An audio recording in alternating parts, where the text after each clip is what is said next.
అందరికీ నమస్తే అండి. సాధారణంగా రాజకీయాలంటేనే చాలా సెన్సిటివ్ అండ్ కులాల భావన మరీ సున్నితమైన అంశం.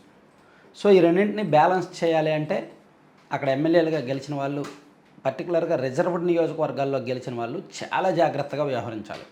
చాలా మెచ్యూరిటీగా, చాలా బ్యాలెన్స్గా వ్యవహరించాలి.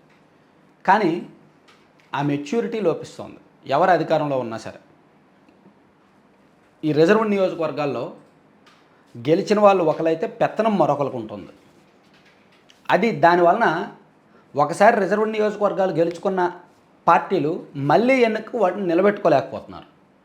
2014 నుంచి 19 వరకు ఈ రాష్ట్ర వ్యాప్తంగా ఉన్న 36 రిజర్వ్డ్ అంటే 29 ఎస్సీ ప్లస్ 7 ఎస్టీ రిజర్వ్డ్ నియోజకవర్గాల్లో తెలుగుదేశం పార్టీ వాళ్ళు అండ్ జనసేన వాళ్ళు ఒకటి గెలిచారులే రాజోలు, టీడీపీ వాళ్ళేమో అప్పుడు 19 గెలిచారు. సో వాటిని 2019 వచ్చేసరికి అన్నీ ఓడిపోయారు. ఆ తర్వాత అంటే ఒక కొండపి తప్ప, కొండపి 2014లో గెలిచారు అండ్ 2019లో గెలిచారు. అది తప్ప మిగిలినవన్నీ ఓడిపోయారు. ఇక ఈ మధ్యలో 14 నుంచి 19 మధ్యలో చాలా అంటే సీట్లు మార్చేశారు చాలా వరకు. ఇప్పుడు అనిత గారు అంతకుముందు పాయకరావుపేట అయితే 2019లోనేమో కొవ్వూరు ఇచ్చారు అండ్ కొవ్వూరులో ఉన్న వాళ్ళని గోపాలపురం, అలా చాలా మార్పులు చేర్పులు విపరీతంగా చేశారనమాట. భారీగా ప్రక్షాళన చేశారు. సేమ్ అదే ఎఫెక్ట్ 2019 నుంచి 24 మధ్యలో జగన్మోహన్ రెడ్డి గారికి కూడా తగిలింది. వైసీపీ అధికారంలో ఉన్నప్పుడు కూడా ఎస్సీ రిజర్వ్ నియోజకవర్గాల్లో తిరుగుబాట్లు ఎక్కువయ్యాయి. ఆ ఎమ్మెల్యేలు ఎవరు దాదాపుగా సీట్లు ఎవరు నిలబెట్టుకోలేకపోయారు, కాపాడుకోలేకపోయారు. చాలా చోట్ల 36 నియోజకవర్గాల్లో 1, 2 తప్ప మిగిలినవన్నీ గెలిచారు కదా. ఆ 34లో 28 నియోజకవర్గాల్లో అభ్యర్థులను మార్చేశారు జగన్మోహన్ రెడ్డి గారు.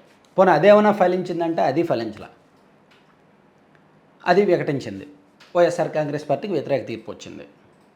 ఇప్పుడు కూటమి 2024లో కూటమి వాళ్ళు గెలిచారు చాలా చోట్ల. సో ఇప్పుడు కూడా పరిస్థితి అలాగే ఉంటుంది. ఇప్పుడు ఆల్రెడీ ఎమ్మెల్యేల మీద వస్తున్న వ్యతిరేకత వస్తున్న నియోజకవర్గాలు చూసుకుంటే రిజర్వ్డ్ నియోజకవర్గాలే త్వరగా బయటకు వచ్చేస్తున్నాయి. మిగిలిన వ్యతిరేకత ఉన్నప్పటికీ బయటకు రావట్లేదు అంతగా. కానీ రిజర్వ్డ్ కాన్స్టిట్యున్సీలో ఇప్పుడు తిరువూరు చూడండి, కేవలం ఈయన అహం ఈయనకు ఉంది, వాళ్ళ అహం వాళ్ళకు ఉంది. నేను ఎమ్మెల్యేని, నేను వాళ్ళ మాట వినేదేంటి అనేది ఈయన. మా కులం ఏంటి, మా పార్టీ అధికారంలో ఉంది, మేము పెద్ద కులం అనేది వీళ్ళు. అక్కడ తేడా వచ్చేస్తుంది అన్నమాట. సో ఇక్కడ చైతన్యం కొంతమందిది, కులాహంకారం కొంతమందిది. సో ఇలా దాన్ని ఇంకా అర్థమైంది కదా, సబ్జెక్ట్ అలా ఉంది. సో ఈ తిరువూరు తరహా గొడవే ఇంకా వేరే నియోజకవర్గాల్లో కూడా ఉంటుంది.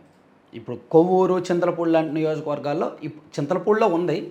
యాక్చువల్లీ అక్కడ మాజీ ఎమ్మెల్యే గారికిను అండ్ ప్రస్తుత ఎమ్మెల్యే గారికి పడట్లేదు. సో 2 సామాజిక వర్గాలకి వేరు, పెత్తనం కోసం పోకలాట్లు అవి ఇవి ఉన్నాయి. ఈవెన్ అక్కడ ఎమ్మెల్యే గారు ఇచ్చిన వాళ్ళకు కూడా పదవులు రావట్లేదు. సో పెత్తనం అంతా వేరే వాళ్ళ చేతుల్లో ఉంటుంది. ప్లస్ ఎమ్మెల్యే గారు కూడా ఆ డీల్ చేయడం కానీ, ఆ మెచ్యూరిటీ కానీ, ఆ హుందాతనం కానీ అక్కడ నిలబెట్టుకోవట్లేదు. ఆరోపణలు ఎక్కువ వస్తున్నాయి అన్నమాట. క్రమేణా ఆయన పట్టుకోల్పోతున్నారు, విలువ కోల్పోతున్నారు. అదే తరహాలో కొవ్వూరు నియోజకవర్గంలో కూడా పరిస్థితులు దాదాపుగా అలాగే ఉంటున్నాయి. అండ్ ఇంకా వేరే నియోజకవర్గాలు ఇప్పుడు సంతనూతలపాడు చూసుకున్నా, పామరు చూసుకున్నా, ఇంకా రాష్ట్ర వ్యాప్తంగా చాలా రిజర్వ్ నియోజకవర్గాల్లో అదే పరిస్థితి ఉంది. ఇక రైల్వే కోడూరు గురించి అంటే ప్రత్యేకంగా చెప్పుకోక్కర్లా. అదైతే ఏకంగా నాయకుడు సినిమాలో ఫస్ట్ అరగంట రైల్వే కోడూరు నియోజకవర్గంలో. నాయకుడు అంటే తెలుసుగా, ఒడివేలును ఫహద్ ఫజిల్ కీలక అండ్ ఉదయనిధి స్టాలిన్ కీలక పాత్రధారులుగా నాయకుడు అని ఒక సినిమా 7.5 కిందట వచ్చింది. వీలైతే చూడండి. రిజర్వ్ నియోజకవర్గాల్లో ఇతర సామాజిక వర్గాల పెత్తనం ఎలా ఉంటుందో చాలా ప్రాక్టికల్గా చూపించారు. అది ఫస్ట్ అరగంటలో ఎలా ఉందో ఇప్పుడు రైల్వే కోడూరు అదే పరిస్థితి అనమాట. అక్కడ ఎమ్మెల్యే గారికి అండ్ ఇన్ఛార్జ్ రూపానంద రెడ్డి గారికి. ఇన్ఛార్జ్ రూపానంద రెడ్డి గారితే 100% పెత్తనం అయింది. సో అలా చాలా నియోజకవర్గాల్లో ఉంది. సో మరి ఈ రిజర్వ్ నియోజకవర్గాలను గెలిపించినప్పటికీ, వాళ్ళు గెలిచినప్పటికీ పెత్తనం ఏముంది, పెత్తనం ఎవరిది ఉంది? సో ఇది ఇంబ్యాలెన్స్ అవుతుంది. ఇంబ్యాలెన్స్ అవ్వడం మొదలైంది రాష్ట్ర వ్యాప్తంగా కూడా. సో తిరువూరు బయటకు వచ్చింది, మిగిలినవి ఇంటర్నల్గా రగిలిపోతున్నాయి. ఇంకా కొన్ని చోట్ల బయటకు రావడానికి సిద్ధంగా ఉన్నాయి. ఇంకో 6 నెలల్లో, సంవత్సరం అయితే దాదాపుగా ఒక 15 నియోజకవర్గాల్లో తిరువూరు తరహా తిరుగుబాట్లే ఉంటాయన్నమాట. తిరువూరు తరహా ఫిర్యాదులే ఉండబోతున్నాయి.